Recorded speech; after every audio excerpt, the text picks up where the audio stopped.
মুর্শিদাবাদ জেলার বহরমপুর শহরের বিখ্যাত বহু পুজো হয়ে থাকে। যে সমস্ত পুজো এই মুর্শিদাবাদ জেলা ছাড়িয়ে রাজ্যে সমগ্রভাবে ভাইরাল হয়ে যায়। সমস্ত মানুষ মুর্শিদাবাদ জেলার সেই সমস্ত পুজো দেখার জন্য সম্পূর্ণভাবে আগ্রহ প্রকাশ করে থাকে। সেরকমই বিখ্যাত পুজোগুলির মধ্যে অন্যতম বহরমপুরের রানীপুকুরের শ্রীসঙ্গ, যারা আজ থেকে প্রায় 10 বছর আগে থিমের মাধুর্যে সমগ্র বহরমপুরবাসীকে কিন্তু মুখরিত করত। তাদের জলের উপরে যে মণ্ডপ নির্মাণ হতো, সেই মণ্ডপ দেখার জন্য বহরমপুর শহর তথা জেলার বাইরে থেকেও বহু দর্শনার্থী আসতো সেই অপরূপ পুজো দর্শন করার জন্য। সেই শ্রীসংঘ এই 70 বছরে তাদের সেই পুরনো সেই মহিমায় আবার ফিরছে।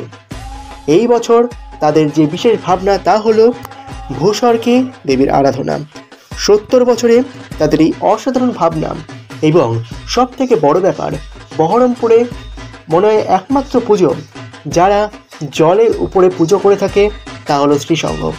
সুতরাং এই অসাধারণ পুজো মণ্ডপ দেখার জন্য সমস্ত মানুষই কিন্তু আগ্রহ প্রকাশ করে এবং 10 বছর পরে এই 70তম বর্ষে শ্রীসংঘ আবার যখন তাদের নিজের মহিমে ফিরছে, তখন মানুষজনের মধ্যে একটা যে আলাদা একটা অনুভূতি কাজ করবে সেটা তো বলা যেতেই পারে।